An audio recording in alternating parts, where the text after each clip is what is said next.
Hi, this is Brian Carlton for ABN Newswire. Sino Gold has been establishing and operating some of the largest gold mines in China since 1998. As such, the company has a wealth of experience when it comes to doing successful business in China, the major trading partner, widely seen as Australia's economic insurance policy.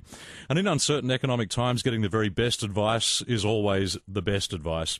Group Executive and General Counsel of Sino Gold, Kevin Hobgood-Brown, first taught at the Law School of Beijing University in the early 80s. Kevin was appointed to the Australian government's 8-member Australia-China Council in 2007 for a 3-year term. He is the immediate past chairman of the Australia-China Business Council and has worked on mining and resources projects throughout China and in other parts of Asia. As far as advice on how to do successful business in China goes, it doesn't get much better than Kevin. He'll be speaking at the China-Australia Business Congress 09 in Sydney on the 19th and 20th of May. He joins me now. Hi, Kevin. Welcome to ABN Newswire. Well, hi, Brian. Great to talk to you. What will you be focusing on at the China-Australia Business Congress? I guess we'll be talking about two things in particular. Number one, we'll be giving the participants an update on what's going on in China right now. As anybody who's worked in China or followed the development of China knows, China has got to be one of the most rapidly changing societies and economies in the world.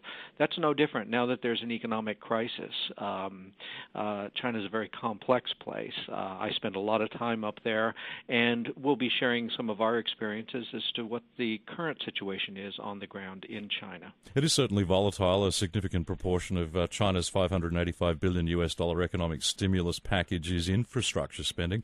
A larger proportion, interestingly, than either Australia or the United States. Do you think that's going to be enough to boost the domestic Chinese economy and kickstart some kind of growth pattern, notwithstanding some very bad news over the past couple of days?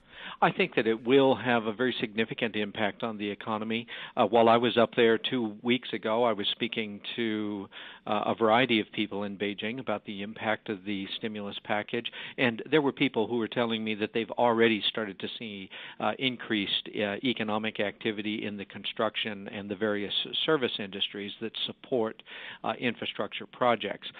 As you know, China's had a very, very ambitious growth plan in infrastructure over the last 10 or 15 years.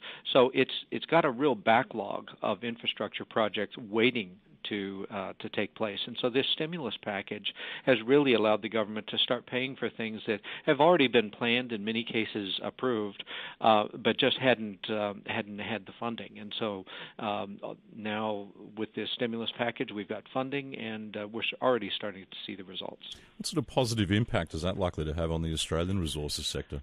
Well, on Australian resources, of course, there'll be a flow-through effect in that as China requires more of the products that are created from the things that we sell to China, that'll increase the demand for the underlying commodities. But I would say this, is that China has become such an integrated player in the world economy. Greater economic activity in China will create a whole host of new opportunities for Australian suppliers and service providers, not just resources. Now, China's regulatory framework is also changing fairly rapidly. How important is it for Australians wanting to do successful business there to stay completely up to date? Absolutely, very critical. If you were an Australian company going to France, you would do some homework so that you understood what the regulatory regime for your industry was in France. You'd get to know the EU regs that apply to your business. And you'd go in with a certain amount of preparation. China is no different. And China has a very well-advanced legal system in many respects. They've worked very hard over the last 25 years to create laws and regulations that often reflect international best practice. And so everybody's on notice. They better do their homework before they take the plunge into China. And a terrific place to do that homework, of course, will be at the China-Australia Business Congress in May.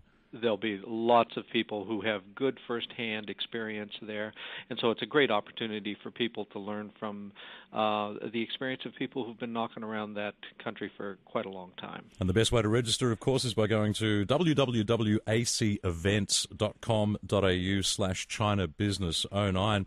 Kevin Hobgood-Brown, Group Executive and General Counsel of Sino Gold, thank you so much for your time today, and I hope you enjoy the Congress. Thanks very much, Brian. I'm looking forward to it. This is Brian Carlton for ABN Newswire.